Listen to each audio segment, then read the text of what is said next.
all this in a dream. It was just like this.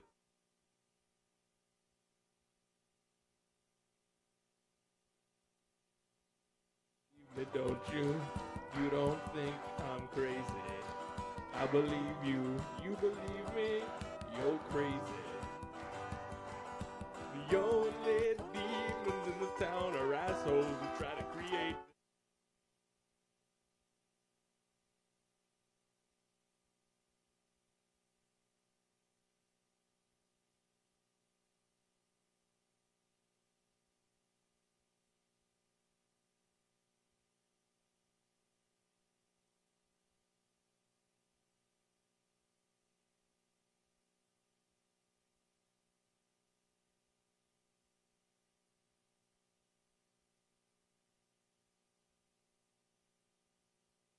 Please,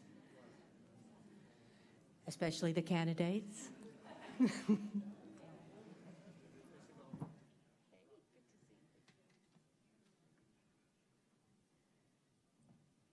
Thank you all for coming. Greetings and welcome. I'm Sally Donlin, and I welcome you on behalf of the League of Women Voters. The League is nonpartisan and nonprofit. It does not endorse or support candidates or parties. Since 1920, the League of Women Voters has worked to educate and inform voters. Membership is open to all men and women aged 16 and up. So come join us. The Lafayette League encourages informed and active participation in government.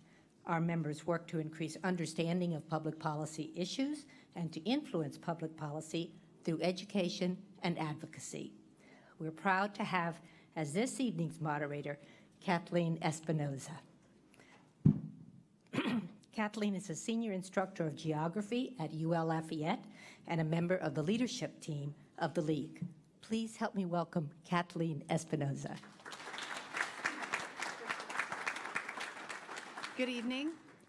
We want to welcome our candidates, of course, to the main library. Tonight, we're offering a public glimpse of the candidates for Lafayette's mayor-president. We're delighted to have most of the candidates running for mayor-president. Mr. Harvin indicated that he was coming, but hopefully he's just a little bit late. So if we have to, yes, we can. He's got a spot if we need to. So we're going to do some housekeeping first. I ask you to take this time to put your cell phones on silent for the length of the forum.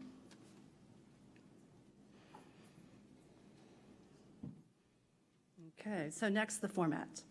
The questions will be new to the candidates. They have not received them in advance. The questions are designed to give candidates an opportunity to express their positions on issues relevant to voters. Our process tonight will be to give each candidate, in alphabetical order, a minute to introduce themselves. We'll give them 2 minutes for closing remarks. In between the intro and the closing, we'll pose questions to each candidate in rotating order.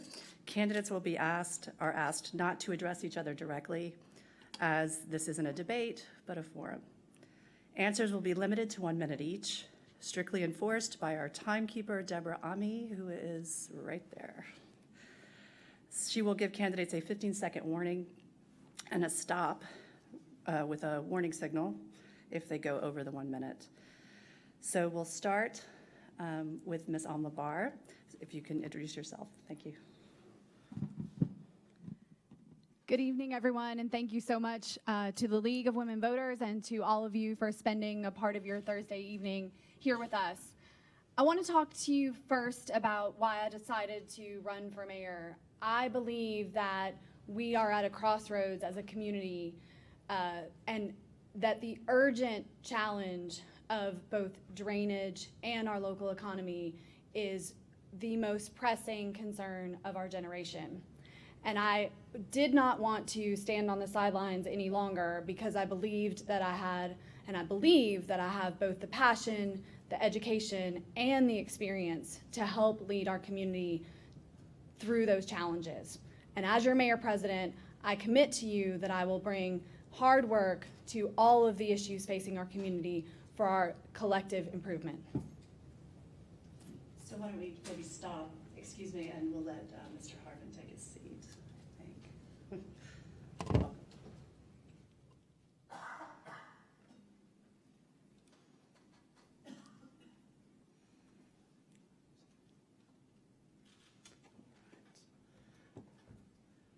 Ms. Champagne, if you'd like to go ahead and start. Sure.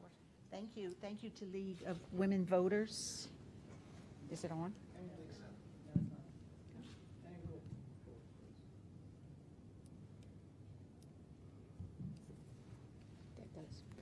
Thank you.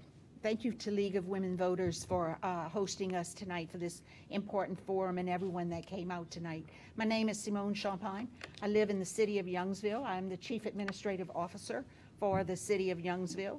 Prior to that, I have 2 terms in the state legislature before going to work for our honorable mayor and when we moved into the city of Youngsville. I'm a banker by education and by heart, I tell people. What got me involved in this election was the fact that we needed true leadership, we need commitment, we need communication. That's another C word I want to make sure we all understand. We need communication throughout this community. It's going to take someone to hit the ground running with the experience. I have that experience, and I will hit the ground running on January 1st. I'd appreciate your support. Thank you for being here. Also, thank you to the League of Women Voters. Thank you to my fellow candidates. It is a blessing to be on the stage with you. And thank you to my fellow neighbors that took the time to come to this forum today. My name is Josh Guillory. I would be honored to serve as your mayor-president. I live here in Lafayette with my wife and children. I'm a small business owner, family law attorney. For many years, I've served in a capacity that I truly love, which is a volunteer middle school football coach. It's my passion, and I'm very blessed to be an Army veteran, served overseas in Iraq, 2005 as a cavalry officer. My priorities are very straightforward: drainage, roads and traffic, keeping our community safe, and bringing jobs back to Lafayette. If we achieve that, everything else will fall in place. I humbly ask for your support, and thank you for your time. Good evening, everybody. My name is Carlos Harvin. I am honored to be a candidate for mayor-president for Lafayette Parish. I want to thank the League of Women Voters for sponsoring this forum tonight. And I think it is certainly in keeping with your tradition, which is to protect voting rights for all people, most especially those who have been marginalized, left out, left on the side of the road. I'm in this race because it is my desire to unite the people of Lafayette Parish, to focus us on a common purpose, and to connect us as one parish. I was born in Washington, D.C. I got a call to the priesthood during my senior year of high school, studied for the priesthood, and left because I was also called to be a husband. And because of that, I'm also a father now of 2 daughters and a son. And in raising our daughters, we've always instructed them that there is nothing that will stop you once you've made up your mind to go after your goals. We are here because there are many problems that face Lafayette Parish. We have a north side, we have a south side, but when you look at it, we're all on the same side. We have Republicans and Democrats, we have independents, we have no party, but in the words of Abraham Lincoln, who quoted our Lord, saying that a house divided against itself cannot stand. I'm in this race to unify Lafayette Parish from Broussard, Carencro, Dusong, Scott, Lafayette, Milton, and Youngsville. Thank you. Just to let you know, Mr. Harvin, because I know you weren't here when I introduced our timekeeper, but Ms. Ami, Deborah, if you could raise your hand. Yeah, so she'll be your timekeeper tonight. All right? Yeah. And Thank you. All right, Ms. Marcotte. hi.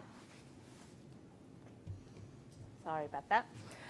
Hi, I am a pro-life mother and a job-creating entrepreneur. And I'm in this race because Lafayette has always been, for me, a great source of opportunity. But I see Lafayette declining. The economy is failing, and while other regions might be prospering, we are not.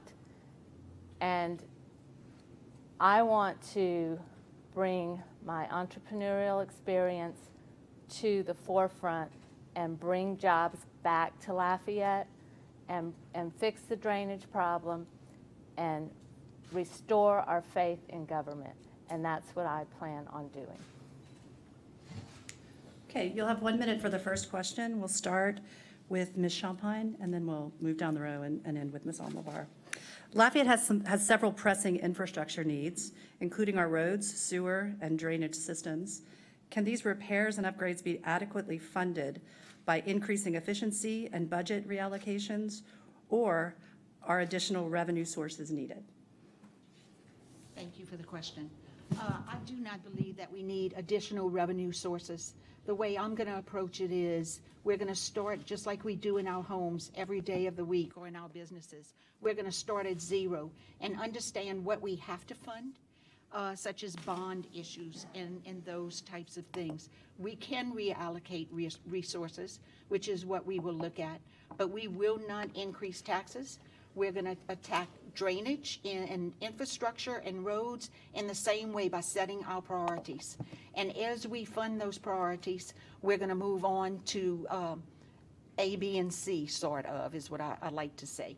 So we're going to attack the most important first, and we're going to move on from there. But we get back to basics of government, of what government was supposed to do for you and what you're paying for with your taxes, and we're going to fund those. I completely agree. It's all about priorities. So the first thing we do is we identify those priorities. My priorities have not changed. Drainage, roads and traffic, bringing jobs back to Lafayette and keeping us safe. Now, I disagree a little bit as far as revenue. We do need additional revenue. The way that we get additional revenue is we create jobs, not raise taxes. We need to look at every single penny that is being spent at Lafayette Consolidated Government. If it's not going towards the priorities, then it's not a priority. It's a lagniappe. Let's get our priorities in order. Let's cut spending. Let's be fiscally responsible with every penny that you send to the government. And then let's increase revenue by bringing back jobs, not raising taxes.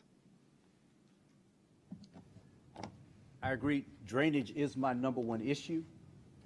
And with the new form of government that we've chosen, a 5-member city council, 5-member parish council, we're going to have to figure out ways of how those two government bodies work together so that we can solve a common problem of drainage. I live on the north side, right behind Walmart that just closed. And for the first time in a long time, we saw Moss Street, Evangeline Thruway, and University flooded. A concern was that if someone on the north side had to get to a hospital, they'd either have to go to Opelousas or they'd have to go all the way around Ambassador Caffrey to a hospital on the south side. So it's no question that drainage affects all of us, and that together we need to figure out how city and parish can come up with the funds that are needed to solve a problem that's affecting all of us.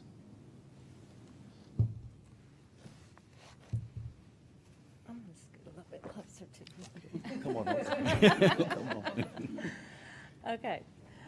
I think that raising taxes is not the proper move. I think that reallocation of funds and looking at the budgets, and as an entrepreneur and a business owner, I've looked at many, many budgets every month, every year since I've been an owner of multiple offices. So I think that we can increase the jobs and, like Josh said, increase the revenues and the growth from the jobs. We need to grow our economy and grow our revenues. That's the way that we will have the money to fix our roads and to address our drainage problems that we're having. So that's what I think. So I believe the question was if we need additional revenue sources. I think that's an opportunity to talk about the recent charter amendments, which gave us a city council and a parish council. And I think you're dealing with two very different financial situations with those two entities. The city government, the books of our city and parish government have long been separated. The opportunity of having a city council and a parish council will allow those respective bodies to spend appropriate tax dollars. The city funds are in a relatively financially safe and stable place. And so as a city council, I will be working with that group to, as several of the other candidates indicated, prioritize our spending to the most fiscally responsible way. On the parish side, we are going to have to work with the parish council to focus on core parish services to make sure that we are only spending the monies that we have available. Question number 2 will begin with Mr. Guillory. How do you plan to address the I-49 connector plan? Do you support a path forward for construction of an elevated interstate through the city? Do you support an alternative construction for I-49? I support connecting I-49. It's whether we do it in an overpass, whether we do it further to the east, I believe Lafayette Parish will benefit drastically, but so would our region. And when our region benefits, all the way from New Orleans past Shreveport, then Lafayette benefits as well. We're losing distributorship jobs, we're losing manufacturing jobs, we're losing jobs, period, because of our infrastructure. And we cannot connect I-49 with our local budget. That's going to take someone that's willing to fight, someone that can fight effectively and partner with not only our partners in Baton Rouge, but also in Washington too, because the money that it would take to connect I-49 is outside of our budget. I know with proper leadership, with proper communication, and proper partnership, we can achieve this, and we will.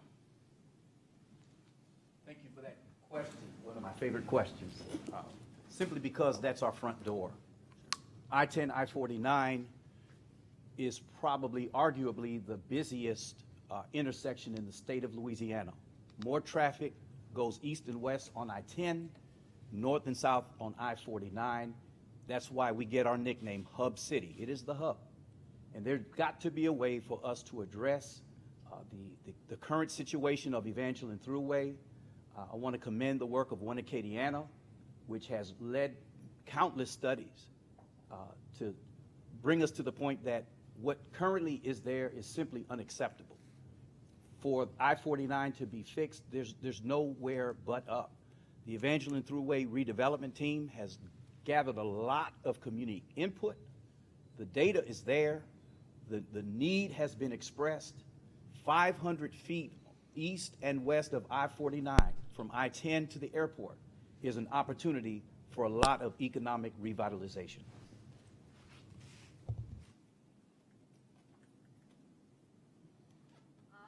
I agree with the I-49 connector, and a lot of the decisions about I-49 have already been made. I've talked to One Acadiana, and I've talked to Lita, and I have found out for myself that many properties have been bought by our local government or by the state to connect I-49, and it will be an elevated footprint. The question is, will it be a footprint of this dimension or that dimension of where the exits on and off that elevation are? But until there's some action taken, I don't see the north side being redeveloped. And I really think that there's been enough studies done. So having worked extensively on this issue, I feel uniquely qualified, both working on the planning side of I-49 as well as the neighborhood redevelopment work that Mr. Harvin or Pastor Harvin referenced. The work of the Evangeline Thruway redevelopment team is work that I'm very proud of, and I think that the answer of where I-49 is going has been settled. It's going through our community. What hasn't been settled and what needs to be talked about in this election is the disinvestment that has happened on the Thruway as a result of the uncertainty that has been caused by I-49's not being built yet. And so we have an opportunity as a community to talk about the investment that can happen in the Thruway corridor over the next generation. We've seen disinvestment on the north side, and we need to begin to invest in the community while we plan for the future. Yes, the I-49 corridor is the most important economic tool that we have in the toolbox for Lafayette Parish as well as all of Acadiana. I will work diligently, like some have mentioned. That corridor has already been not scheduled because it is very costly, but it has been developed. There are renderings out there. The Acadiana MPO is working very hard with transportation. There is a I-49 task force for the state of Louisiana, and those senators and legislators are the one that sit on that task force. So I, as Mayor President, will diligently work and push them to make sure that we move forward and also make sure that our corridor is very safe for everyone, because it will go through our community. Question number 3 will begin with Mr. Harvin.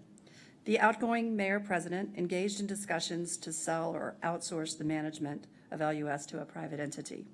What are your thoughts about the public utility, and how do you feel about engaging with private organizations to either manage it or take ownership of it? I think we do have a great opportunity for revenue. The fact that LUS is our public utility. As far as private ownership, I need to look more into that issue just to find out what fiscal impact that would have. We do have need for revenue in our city as well as the parish. And so I'd like to look at that issue a little bit further.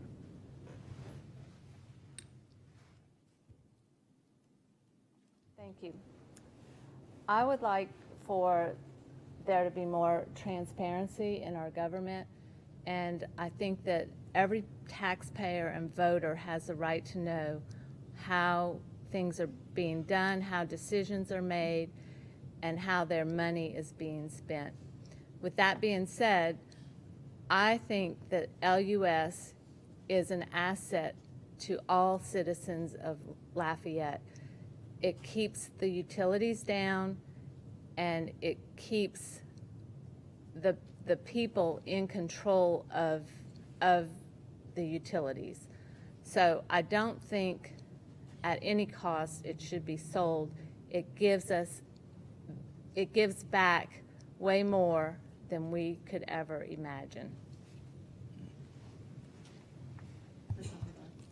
On the charter amendments, one of the things that was in those charter amendments for LUS was closing a loophole to prevent the management of LUS by a private company, and that was one of the reasons that I fought for them, because we heard last year loudly and clearly that our community both wanted local control of LUS and expected to be, as Ms. Marcotte said, expected to be kept in the loop of what was happening with their government. So absolutely, I support LUS staying local. It provides low rates in our community. We have some of the highest reliability in the state, and it has long been a tool for economic development in our community, first in the 1890s when it brought electricity here, and then later in 2005 when it brought LUS Fiber. And we need to be looking into what can LUS do for our community in the future. It is both literally our community's our city's biggest asset, as well as, I think, in a lot of ways, symbolically, our community's biggest asset, and we need to leverage that to our benefit. I believe that LUS should not be sold and privatized. I do believe it belongs to you, the people, the utility company. So I do not believe in privatizing it. I do believe in the transparency, because what has happened in the past with just the effect or the perception that LUS would be sold or managed someplace else was not the proper way to do it. It should have been discussed in advance, brought to the people, because it is your company.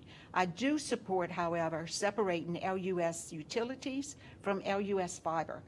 Both companies have grown, keeping them public with the parish and the city. However, but separating them, they have both grown immensely, and I think it's time for them to be two separate entities and divided that way. I completely agree with a lot of things that were said on the stage just now. I think, but first of all, LUS is public now. It should remain to be public. I support that wholeheartedly, and I'm glad to hear my fellow candidates say that. I also agree with Simone. It should be separate at this point. Fiber, utilities. There are more questions now than there are answers when it comes to LUS. And that's a problem. I have a problem with that. And I believe if you increase transparency, open communication, a dialogue, let's just start with that, a dialogue between our local government and our constituency and our voters, a lot of these concerns would not even arise. If you're even going to consider, which I will not, but if you're going to consider selling a management contract to a third party, at least do that in the open. There shouldn't be backroom doors. Shouldn't be our local municipality mayors. We have one in the room. Shouldn't be left in the dark. This should be a partnership. You're right, Simone. LUS belongs to you, and it should continue to belong to you. Question 4 will begin with Ms. Marcotte. Given the prominent position of the Alfred Mouton statue in downtown Lafayette in front of the city's International Building, what is your assessment of its economic impact on the community? I don't think a statue would have any economic impact on a city to begin with. But with that being said, I am focused on bringing jobs back to Lafayette and focusing on the drainage system and the transparency of our government. And I will not let a statue, which is an inanimate object and part of our history, change my focus. I think that when we have historically talked about the Mouton statue, we haven't necessarily talked about it in terms of economic impact. I think what we've talked about is whether or not it can be moved. And I think that, there is a court order, some of you may know that says that it can't be. And so I think what we need to do is we need to stop focusing on issues that we ultimately can't control, and we need to start focusing on issues that we can. There are urgent needs. When we talk about the Mouton statue, it often brings about issues of race in our community, and it does so in a very divisive way. I think that the opportunity is to talk about the things that may disproportionately affect racial minorities in our community, and what are we doing to address them. Issues like our neighborhood safety, issues such as crime, and issues such as economic development, and those are the things that I think are most important to focus on. I would not be in favor of moving the statue. I think it is historical. I would protect any historical landmark that we have in this city, no matter how it was derived, whether it was based on race or gender. We educate our children every day of the week. We should be educating them on issues of history. That is historical. I think it's maybe divisive, because we don't educate people well enough on the history of our statues or our museums or our other opportunities that they have. So I would prefer seeing us educate people on our statues, but I would not be in favor of moving the Mouton statue. And that's ultimately the question. The question isn't, I don't know how much economic impact or lack thereof that it has, but the ultimate question is, should we remove the statute? I agree. We should not remove the statute. In matter of fact, we should have more statues. When you start removing history, when you start taking history out of the awareness of the public, out of the awareness of schools, then you're destined to repeat the same mistakes. Have more statues. Have Union generals. Have Southern generals, Confederate generals. Have Harriet Tubman. Have a true history. Let's educate. But instead of going around the question, let's have an honest dialogue. I'm glad you brought up the topic, because we need to have this dialogue. Don't run from it. Don't run from it. Teach history. Don't erase it. I must say, I've driven by that statue thousands of times before I knew what it stood for. There were lynchings that occurred in the city of Lafayette. And there's some history that we have not come to terms with. Anytime you put someone up on a pedestal, it's because they are a role model. I don't think that that statue represents the best of Lafayette. I want to commend Move the Mindset and other organizations that have come together over and over and over again to call for the removal of that monument, not its destruction. Because if we forget our history, we are condemned to repeat it. But it's in the wrong place. It's on public property. Taxpayer dollars pay for that. And that is not what all of our taxpayers want. It should be put in a museum, and we should learn from the mistakes of our past so that we do not repeat them again. Question number 5 will begin with Ms. Almodlar. Recently, the Public Housing Authority announced it would privatize several public housing units in Lafayette. What should the Mayor-President's role be in ensuring adequate, affordable housing in Lafayette Parish? I think that the mayor-president's role to ensure affordable housing is to continue to monitor both the regulatory environment under which people build to ensure that it is not so burdensome that there cannot be affordable housing built. I think that there are also appointments to the Lafayette Housing Authority Board to continue to work with the Housing Authority to make sure that the public housing that is provided is both safe and meets the needs of folks that are under-resourced and need that housing, and ultimately takes a key leadership role on items like the Housing Task Force that has recently been formed to make sure that that entity has the support it needs from relevant partners to help assess the housing needs of our community and then bring support when the Mayor-President's office is appropriate to do so. I believe that we need our housing authority to make sure the regulations that are in place are carried forward, and the mayor-president in that leadership role, like I tell people, that's where the buck stops with the mayor-president, needs to make sure that is being done. I think we need to make sure our housing is fairly and done all the way across the board, and that is safe. We need to make sure it's a safe environment. And public safety is, I think, an issue parish-wide, especially in the city of Lafayette. So we need to make sure that we take care of all of those issues and that everyone feels safe in their homes. But the mayor-president needs to make sure that that housing authority operates and is regulated as it should be. It starts off with implementing the laws and regulations that we already have on the books, whether it's federal, local, state. What we don't need is another program. What we do need is more jobs in this city and this parish. We need more leadership. We need a UDC that is more conducive to growth as opposed to restrictive to business development, and it starts at the top. There are areas in our city, in our parish, namely the minority areas, that do go overlooked. And I will put in my cabinet, I will put a director, a minority liaison. That has never happened before. I want someone reporting to me on a daily basis of the minority community. I want to make sure that no one is left behind. But you do that with the private sector and the government gets out the way. I support what the UDC calls for, inclusionary housing. I think that's the wave of the future. I think we should look for mixed income developments so that we're not concentrating income, low income in one area or high income in one area. I believe to create new communities, vibrant communities, to create a stronger spirit of unity, we need to look at ways that we do have market rate housing, below market rate housing. You can't tell who's who. I think there's some creative ways to do the financing so that those numbers work, so that it is a viable project. And I think we need to bring back a redevelopment authority that would help provide the resources that we need to provide fair housing, quality housing for all income levels in our city and our parish. Thank you.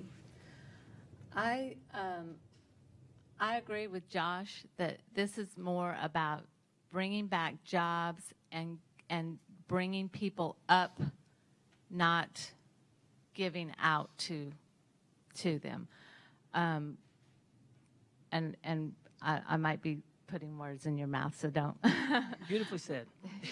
But it's about bringing them up. It's about bringing people up with jobs and taking them out of poverty and putting them into homes that they can afford. I don't think that there should be any further divisiveness on low income versus high income versus medium income or whatever. I think that people need to live together. And my time is up. Question number 6, we'll begin with Ms. Champagne. What is your position on pilot programs or payments in lieu of taxes, like the one used for the Costco development project on Ambassador Caffrey? Thank you. I think we need a fair analysis of anything that we will do.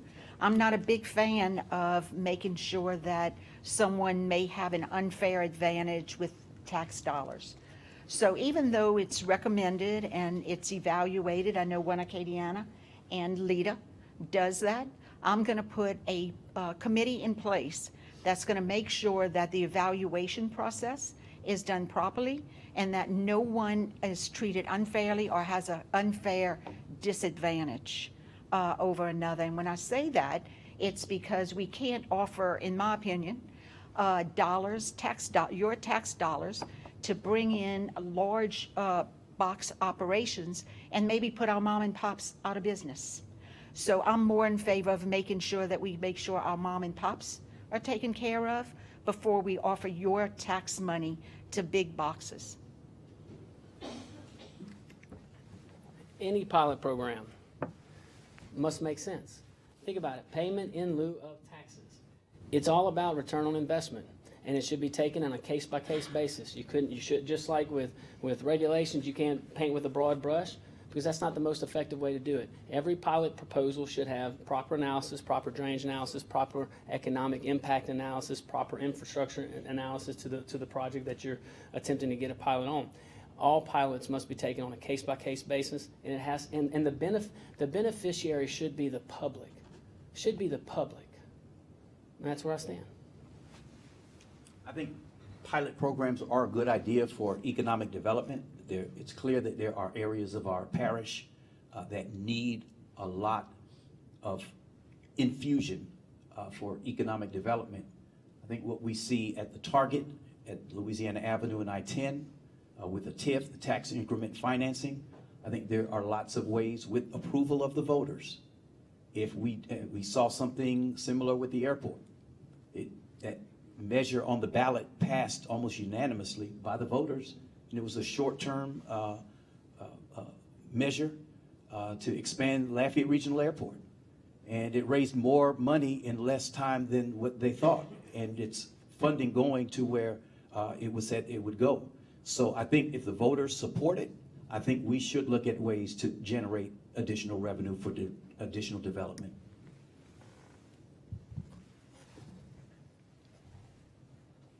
I think that we need to do a cost-benefit analysis similar to what Simone and Josh had said about whether or not you as taxpayers are getting a return on your investment for these payment in lieu of taxes or TIFs or whatever. TIFs should only be done if the voters vote on them, and if it is the only way that something will be developed. My understanding is that the Target and the Chick-fil-A and all of the things that were developed on Louisiana Avenue would not have happened if a TIF would not have been done. And that's my point and where I stand on that. It's absolutely critical that we do a cost-benefit analysis when we evaluate pilots or TIFs as we move forward. And I'm very proud over the last couple of years, I've volunteered with One Acadiana as chair of the Urban Revitalization and Development Committee. And one of the things that we noticed was that the conversation in our community around TIFs and pilots was not particularly well-formed, and we weren't having good conversations about cost-benefit analysis. And so I worked with that committee to produce a document to help encourage policymakers on how to evaluate TIFs and pilots from a perspective of cost-benefit analysis. What kind of investment is it driving? What kind of jobs is it creating? And what ultimately is the public benefit for the community? I would be proud to continue that work as mayor-president and continue to make excellent decisions that help us evaluate the cost-benefit of any project like that. Question number 7, we'll begin with Mr. Guillory. How do you propose to pay for needed building repairs and safety features at the downtown parish courthouse and jail complex? And parking garage. I see our DDA developer. Tell you how we don't do it. Raise taxes. Cut spending. Bring in jobs. Where we have a downfall, we partner with our legislators in Baton Rouge to get money. We partner with our congressmen, our senators to get money from Washington, D.C. Taxes, I view taxes like I view war. It's a necessary evil. It really is. But let that be the last resort. Let's not have a knee-jerk reaction to do that.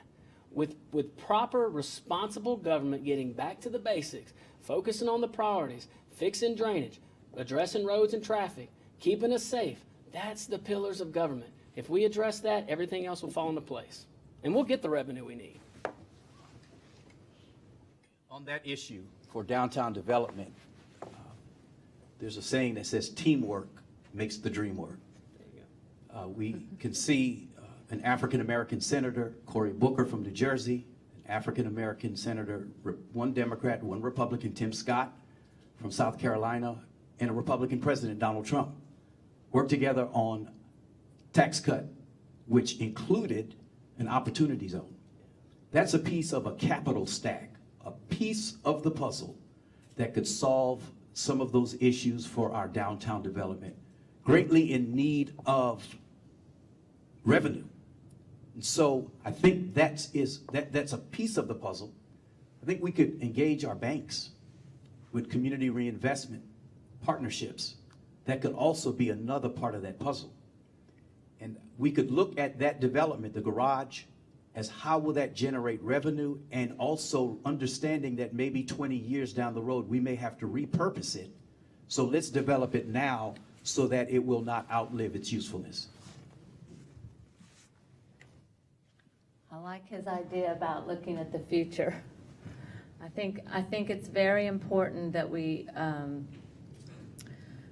look at public and private partnerships to redevelop the downtown area, and I think that's being done in the courthouse. I believe that the opportunity zones are very important.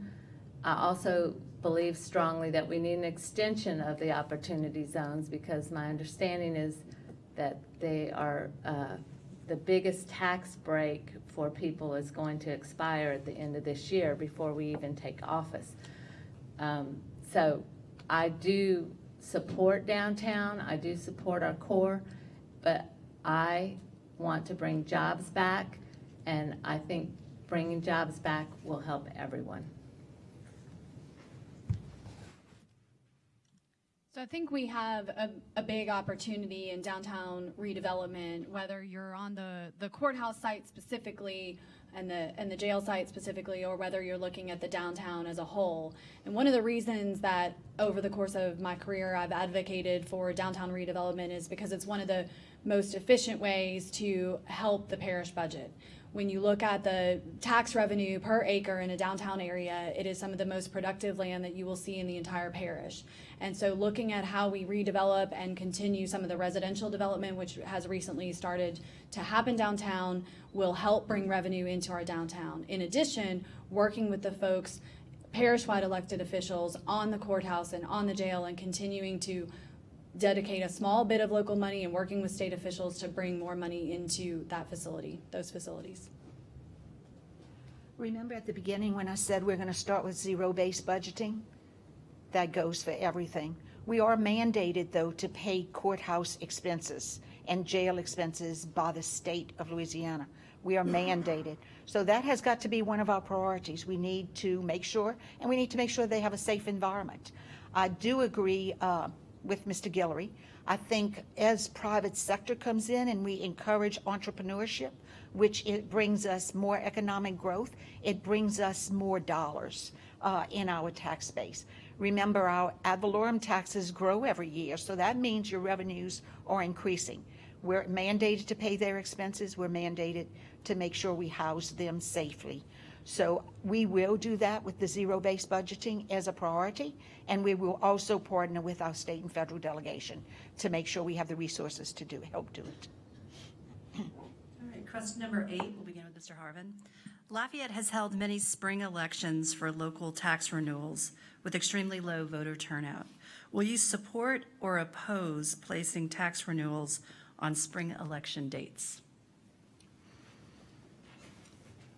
I think we've got to find ways to mobilize our electorate, and if the need is there, it should be put on the ballot, but we would need to find ways to make sure that voters are motivated to get to the polls.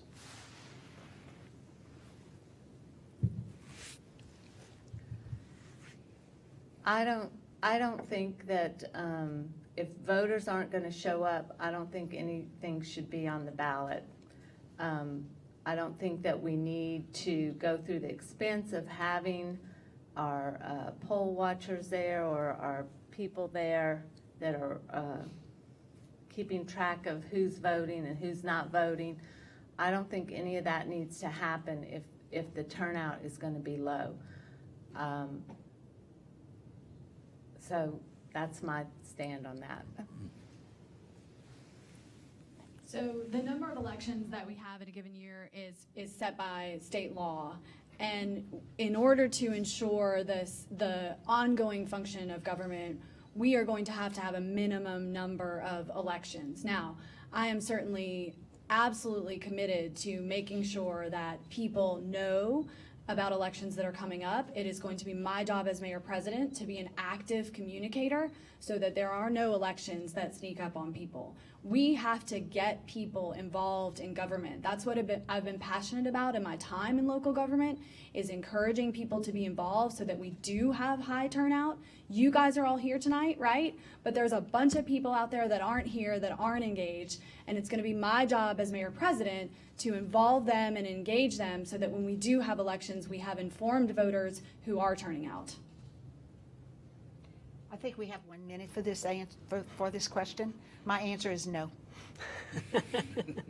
I love that answer. I'm going to take her minute too. You know, no, look, I agree. No is the answer. That's the clear answer. I don't know about you, but I am tired of having these ballots that include controversial votes, whether it's taxes, whether it's fix the charter, whether it's what you name it.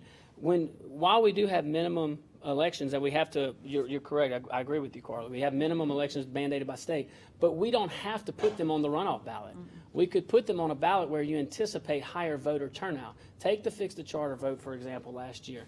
There's no reason why we couldn't put it on the November ballot. It was highly anticipated for a higher voter turnout on that election than it would be for the the runoff. But we see that time after time after time on these tax votes. Put it on a ballot where you know the majority or the most voters will join in the process. Okay, I think we have time for one more question. And I guess we will begin with Ms. Marcotte. Will you allow no-bid contracts for city and parish services? No.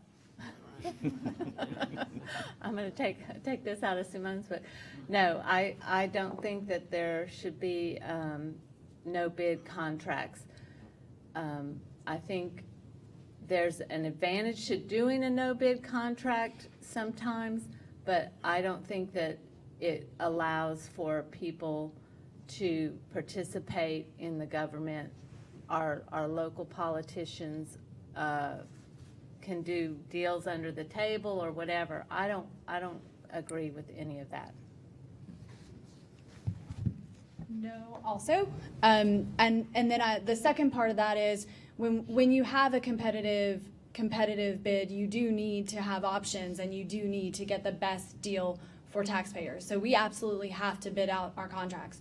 There are situations when professional services are needed and you need to be able to evaluate the skills and talents of the people at the table to make sure that we as taxpayers get the best services provided to our community. And sometimes that does not always come at the lowest price. However, we need to make sure that that process is a transparent one where voters and taxpayers have the ability to examine those types of contracts as well to have the confidence that we as taxpayers are getting the best bang for our buck.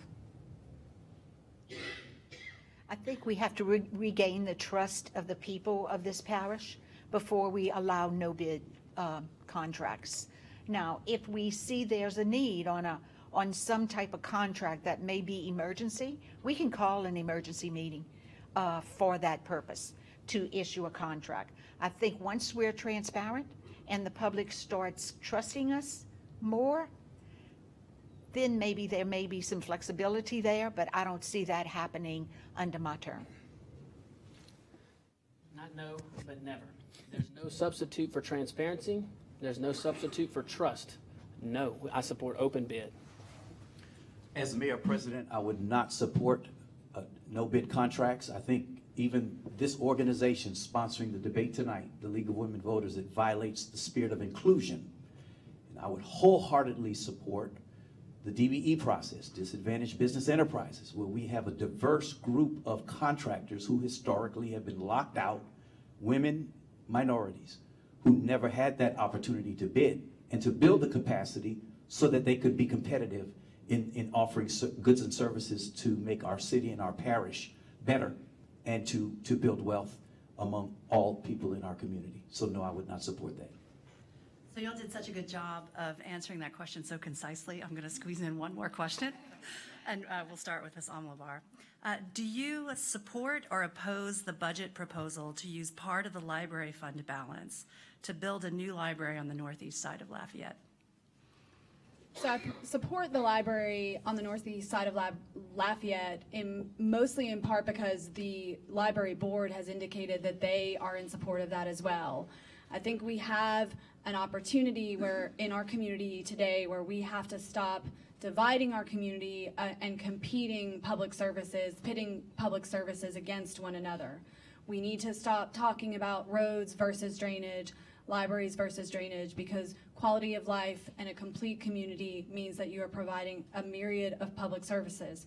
That does not mean that you do not prioritize those public services. We absolutely have to do that. But our services that we provide as a government need to stop competing with one another.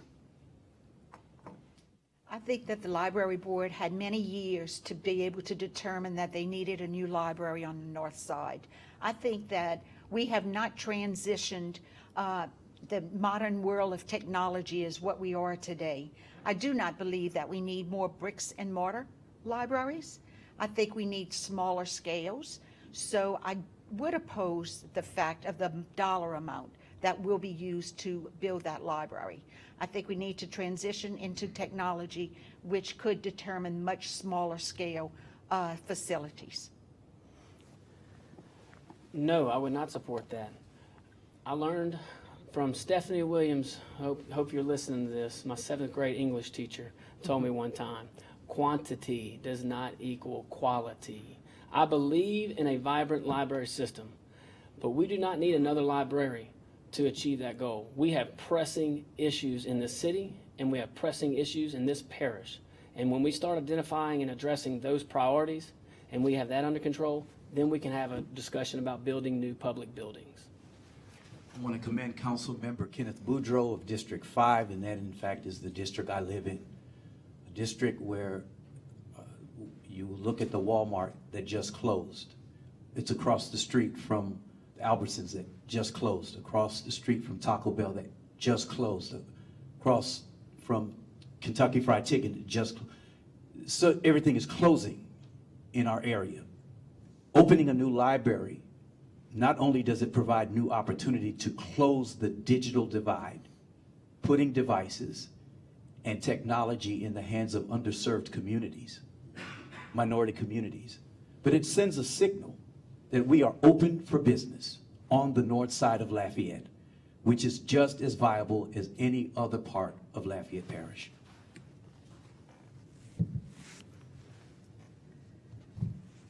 I hate to be agreeing with Josh so much, but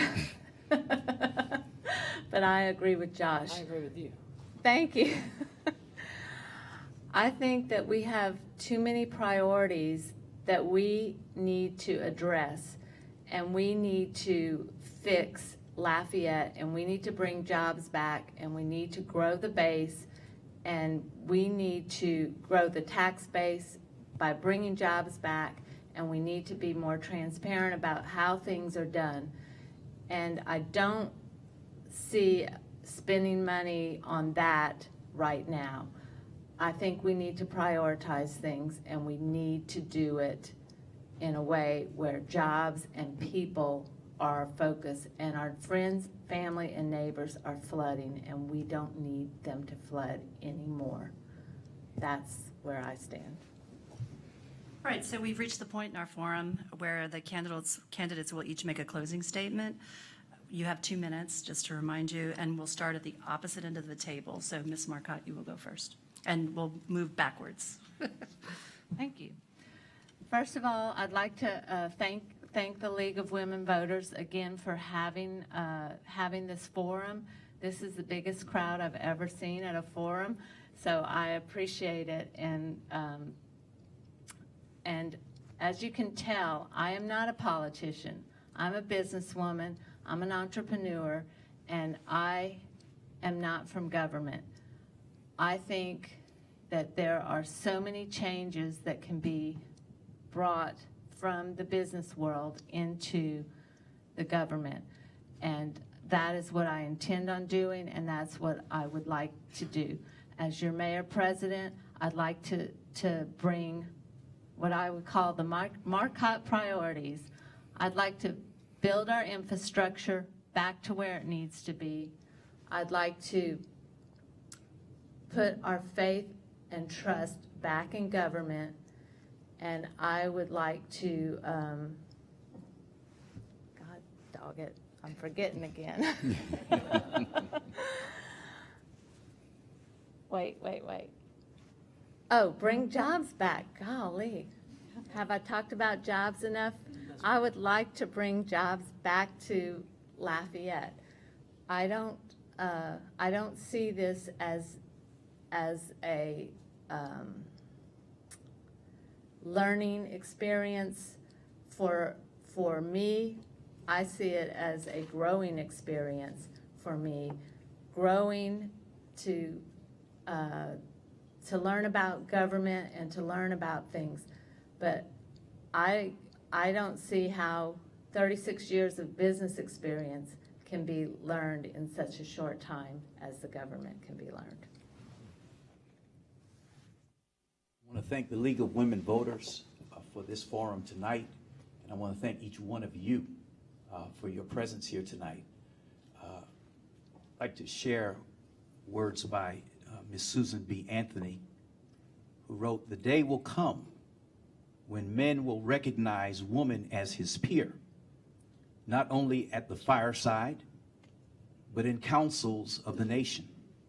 Then, and not until then, will there be the perfect comradeship, the ideal union between the sexes that shall result in the highest development of the race. Us coming together, everyone contributing, regardless of party background, regardless of race, we can together build a very strong Lafayette. My motto, our slogan for our campaign is that we're one parish. We are one people, and we've got one purpose: to make Lafayette Parish the very best that it can be. So regardless of if you're from Broussard, Karen Crow, Doosan, Lafayette, Milton, Scott, or Youngsville, I will ask that you please remember, we all win with Harvin. Thank you. Well, thank you to the League of Women Voters again, and thank you to my fellow candidates. I mean, look at this stage. I mean, think about it. We represent Lafayette. I am honored to be here. I'm on a stage with 3 qualified female candidates, an African-American pastor, and a little Catholic boy that needs to go to confession. Jokes don't get any better than they got away to the end. Look, there are 3 issues with Lafayette government. First issue is management. Second issue is transparency. And the third issue is priorities. In regards to management, I intend to bring intense and experienced management to the office of Mayor-President. I've been a small business owner for 8 years. I've been blessed to lead men in combat as a cavalry officer. I'm ready to hit the ground running on day one. I don't have all the answers. I know I probably don't know more than I do know, but I know what leadership is. I know how to set objectives, and I know how to meet those objectives, and I'm ready. As far as transparency, we said it earlier, there is no excuse and there is no substitutes. There's no excuse for not having it, and there's no substitute for it. My administration, my office will be transparent. You'll never have to guess what's going on in your mayor-president's office as long as I'm your mayor-president. And third is priorities. We have it all backwards. Look, I'd love to cure all ailments in the world, but at the end of the day, we only have so much money in this budget, and we've got to get back to the basics. Fix our roads, fix our traffic, fix drainage, bring jobs back, and keep us safe. And as your mayor-president, there will not be a day that goes by that you won't know that I'm fighting for you. and I will fight with a big smile on my face and a heavy heart because I know who I'm representing, and I'm looking forward to it. And I humbly ask for your vote. Again, my name is Josh Guillory, and thank you for coming out tonight. May God bless each one of you. Thank you. Thank you, League of Women Voters. Thank you, public, for coming out tonight and taking the time to spend with us, and thank you, candidates. It's been a true joy and experience walking alongside all of you in this race. I bring to you fearless experience leadership. That is what I bring. I'm very proud of my public service. I don't call myself a politician. I call myself a public servant because I have worked right alongside of the public in many ways, in many avenues. And I feel that if you do it honestly and fairly and you communicate, everyone should be comfortable with that. So that's what I'm going to bring to you. Drainage, infrastructure, zero-based budgeting by setting our priorities, making sure that everything is taken care of. That's what we're going to do. We have a drainage plan, and we're gonna when we set those priorities, we're gonna take what I call low-hanging fruit, take care of those first, as we work alongside our regional partners, which I call all the parishes that surround us, and we're gonna work with them, our state and our federal government, to take care of the larger projects as we move forward. We will use the same opportunities with roads. And I truly feel that once we do that and we bring back the infrastructure in this city and we target our priorities, our economic growth will spark again, which will help all of our downtown developments grow. Bring in our entrepreneurs. They're the ones. I have a good saying, government, just get out the way and let the private sector do what they need to do to grow. That's what's going to happen in this administration. I'm Simone Champagne. I'd appreciate your support. Vote number 91, October 12th. Thank you. So I also want to thank you all for coming out tonight and for spending your evening with us. Thanks to my fellow candidates, and of course, thanks to the library and the League of Women Voters for making tonight possible. One of the things that I didn't have an opportunity to share with you all that I'll share in closing is, some of you may know I'm running as a no party or an independent candidate. And as I was never intending to run for office, but had a deep passion and deep experience for working at a local level, there were a lot of folks that said, oh, you should register for a party.